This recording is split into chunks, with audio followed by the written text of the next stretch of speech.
Hi, hello, and welcome back to another Onkruid video. Welcome back to another video in the series where we deep dive into Urban Yalom's The Gift of Therapy, featuring Spikeball Box today. Tip number 9. Acknowledge your errors. Yalom opens up this chapter with a great remark that was actually made by Winnicott, a psychoanalyst and child doctor, because I don't know how to pronounce pediatrician, something like that.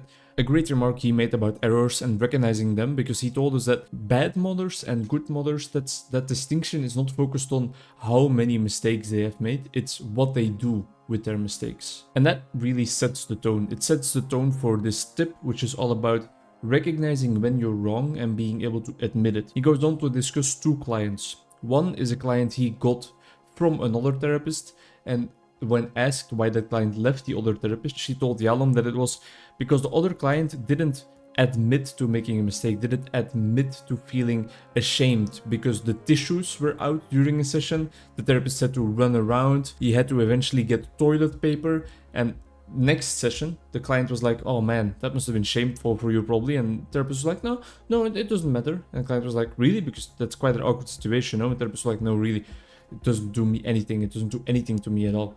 And she was like, yeah, okay, this guy is not being honest, he's not even recognizing his wrongs. Second client that asks him the question we all know and love, do you ever think about me in between our sessions? He said, yes, I often ponder on your situation in between our sessions. And this really triggered the client. It set her off immensely. The situation Yalom was talking about and the situation that client was in was a dying husband because of cancer. And that woman was like, everybody only sees me as my situation.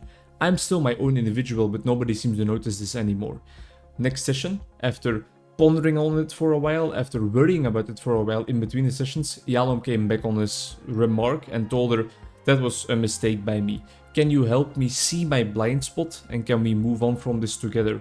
How do I see you as an individual again? How can we put an emphasis on that? And it's only because of his recognition of his mistake and his honest admittance of it that the client was ready and open to continue their therapy. He also admitted why he thought about her in terms of her situation, and it was even more honest, more human. It was because he was wondering how he had to support her. He was really kind of at a loss for words, or he didn't know what track to take. He didn't know where to go with the therapy, and the only thing within his grasp was like trying to feel with the insufferable burden she was experiencing, with the insane pain she must be experiencing because of her dying husband. If you make a mistake, admit it. If you try to sweep it under the rug, it will definitely just come back to bite you in the ass. In being open and honest about your mistake, your client can see you as human, authentic, and as a role model for them to admit their own errors, both to you in the therapy, but also maybe to themselves. That's often the first part of forgiveness, and self-forgiving is also important.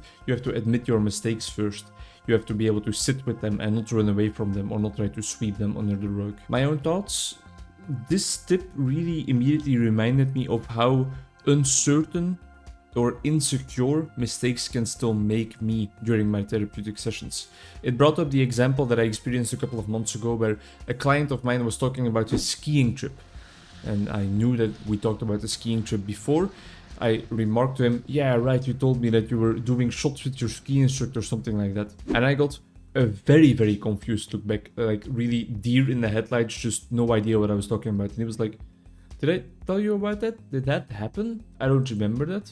And I was just brushing it away like, oh no, sure, I probably remembered it wrong, trying to get rid of it. Whereas in reality, at that moment, at that point in time, I realized I was confusing his story about another client of mine that actually went on a skiing trip and that told me that part of the story.